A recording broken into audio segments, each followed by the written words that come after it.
Hey everyone, in this video I'll be showing you a Pure 12 College of Glamour Bard build in Baldur's Gate 3. This is one of the newest subclasses added with patch 8, and it comes with a few bonus actions that are quite good. So you get the Mantle of Inspiration, which can give your teammates temporary health, and then it's going to make attackers get charmed if they attack them.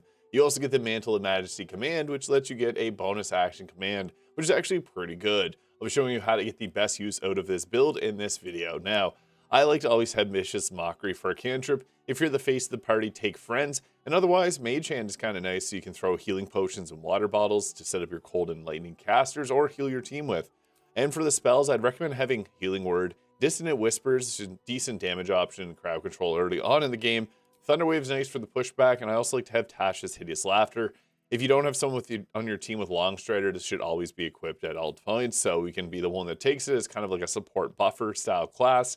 And for our ability score spread, I like to go with at least 16 Charisma and Dexterity. You can take it to 17 and use the Hags here to boost this up to 18 if you wanted to. Otherwise, we're going to go with 14 Constitution, 16 Dex, 10 Intelligence, Wisdom, and make sure you have skill proficiencies in Persuasion and Deception are great if you're the face of the party. Level 2 gives us our Jack of all trades, which adds half our proficiency bonus to anything we're not proficient in, and Song of Rest, giving us an extra short rest. Great if you have a Warlock on the team. As for the next leveled spell, Tasha's Hideous Laughter can knock targets prone. This is just great to give you a bit of extra crowd control. Sleep is okay early game because it can put usually 3 goblins to sleep, which is kind of nice, but it falls off very quickly. Now at level 3, we get another spell, and we get access to level 2 spells. Now since this class is enchantment focused, I think that the Hold Person holds a lot of value here. Since we can get crowd controlling and set up our teammates to get free critical hits off against them. Also, Cloud of Daggers is guaranteed damage, which is really nice to have, so that could be a good choice as well. Crown of Madness is an alright choice too. But with the College of Glamour here, we get our Mantle of Inspiration, so this allows you to imbue 2 allies with your Vigor and grant them temporary health. If they're hit with a melee attack, that attacker becomes charmed, so they can't attack that same teammate. This will scale up to more health, with 8 temporary health coming at level 6, and you can then do it on 3 of your teammates. And then you can do it on 4 teammates once you hit level 10. So if applying 11 temporary health to your entire team. So it's 44 extra health. Not that bad, honestly. Like, it's not going to be the biggest use, but it's a bit more health for your entire team. So that's worth taking. Also want to mention that I do have my own mod that I made, the College of Winterspirit Bard. You can check that out. It's on mod.io and Nexus Mods. Highly recommend it. It's got a lot of different summons, 33 unique spells and actions, but a shameless plug there. We're going to continue on, obviously, with the College of Glamour. And upon hitting level 4 here, this is when we get another cantrip. Minor Illusion's good because you can group enemies together with this. Friends if you're the face of the party. Otherwise, Blade Ward's not a bad choice. And then for the spells, we'll take a level 3 or 4. Cloud of Daggers is nice. Common Motions actually has some uses, like the Harpies in the early game. Heat Metal's another good choice, and Crown of Madness. I also like to have Invisibility or Knock. Those are 2 other fun spells, but Cloud of Daggers at least gives us some damage. We don't have a whole lot of damage options. We're not a Sword Bard, but that's a good choice. Level 4's First Feed. I think it's good since we're a crowd controller to go first, so Alert is a great choice. You could go with an increase to our Charisma here or to our Dexterity for better spell casting. Level 5 gives us our improved Bardic Inspiration, which will now become a 1d8, and we get those back on short rest. We also get level 3 spells here with things like Glyph of Warding being a great choice. It's like a short-range fireball. If you're playing as a half-elf or a full-elf, you can use the Sleep Glyph if there's a bunch of enemies nearby. Put them all to sleep. Keep yourself safe because you can't be put to sleep. I also like to have the Fear spell or the Plant Growth, but we're going to go with Glyph of Warding there. Just a great choice for damage, and you can, again, use it like a fireball. Level 6 gives us Counter Charm, but it gives us our subclass feature, which is really good. The Mantle of Majesty Command, which is a bonus action that lasts for 10 turns, which lets us command and hit a target for... So this functions very much the same as Command. However, it has some cool new features. So what's great about this is if you were to decide to multi-class Barbarian for whatever reason, it actually won't, if you're raging, you can continue to do this because it's a class action and not an actual spell. In addition to this, you can do this on the Undead, which normally you can't apply this onto the Undead. So it has a bit of extra versatility you normally wouldn't have. As for the spell that will be taken at our next level here, Plant Growth is great for the concentration-free crowd control, but Fear is another good one, makes enemies drop their weapons, which actually shuts them down pretty good. Level 7 gives us another, our level 4 spell this time, with Confusion being a good choice. You can basically have a 50-50 chance of either attacking randomly or just skipping their turn. And they may attack you still, but it takes a lot of enemies out of a fight. It's a really good crowd control option. Greater invisibility is another good choice, though. If you prefer like stealth, that's the way to go. Otherwise, confusion. You can go with other spells, but I think confusion just brings a lot of value, as we're an enchantment style caster. Level 8 gives us another choice in spell, which will take the greater invisibility, and we get another choice in our feats. At this point, charisma, because we're about to get our magical secrets, which is a big boost to our spell casting. Level 9 gives us level 5 spells, with Hold Monster being a good one. Again, we're about enchantment. That's what we're doing, so it's a good choice. Once we get to level 10 here, this is when we actually get damage, finally. Because the Bard, unfortunately, there's not many spell options that give them damage. For the next feat, Minor Illusion's actually pretty good in Act 3. And then for the spell, we'll take Dominate Person or Planar Binding can actually be kind of fun. Enchantment spells again.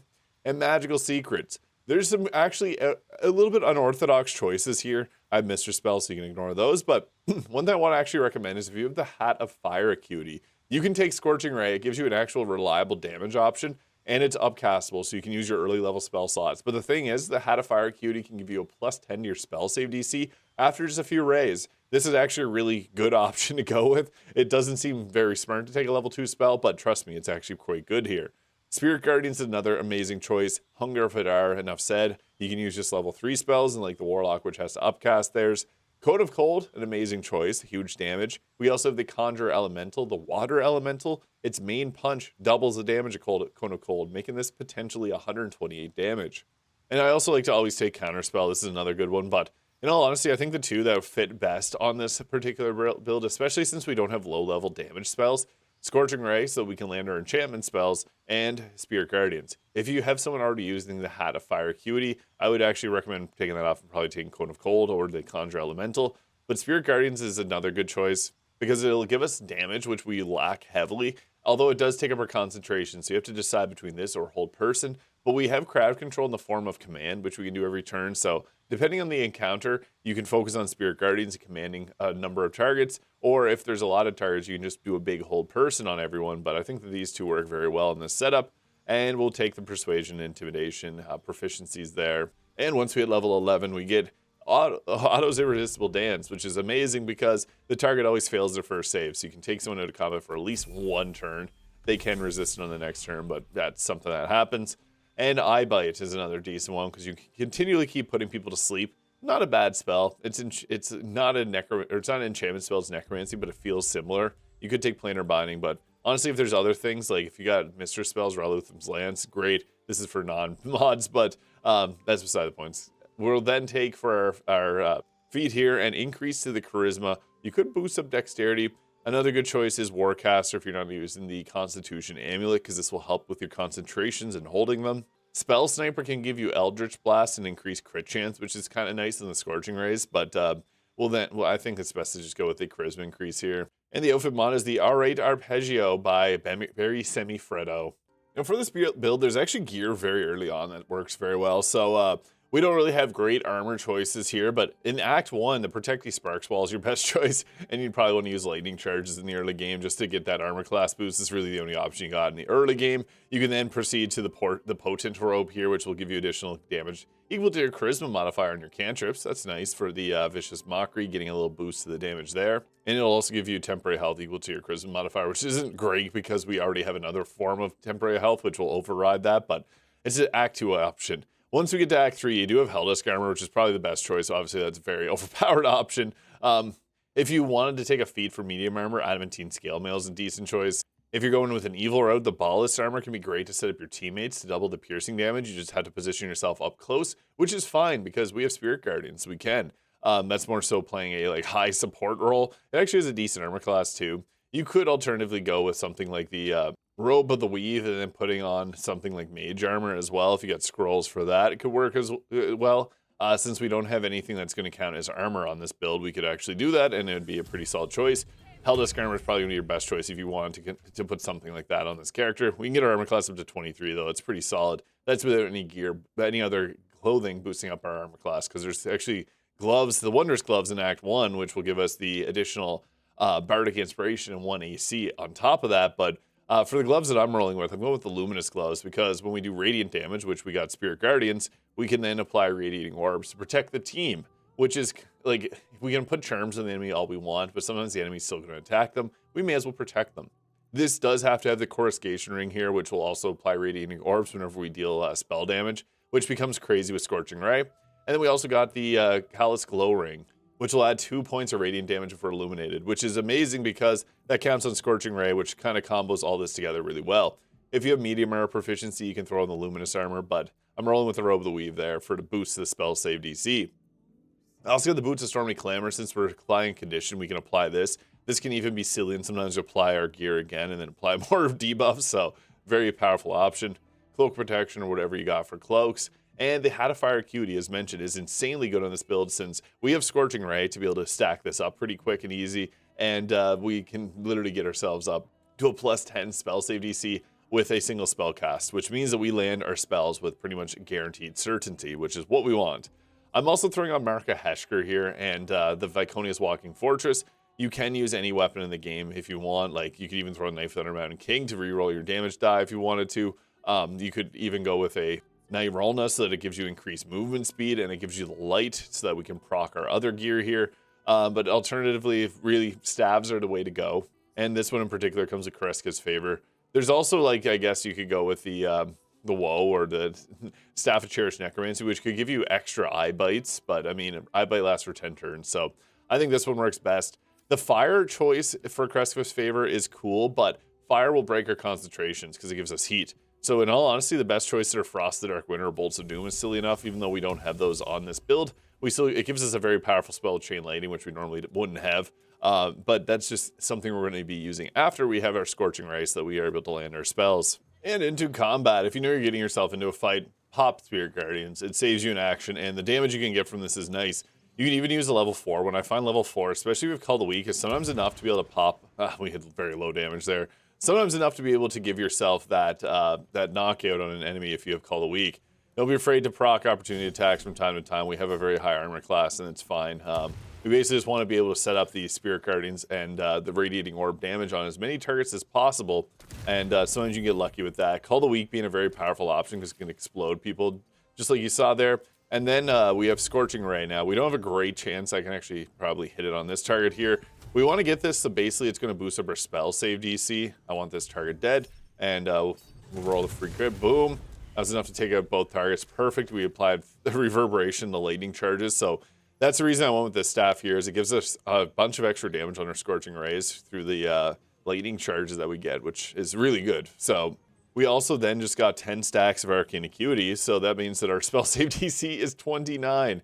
If we didn't have our, Spirit Guardians up, we would then go with a command spell and hold everyone in place.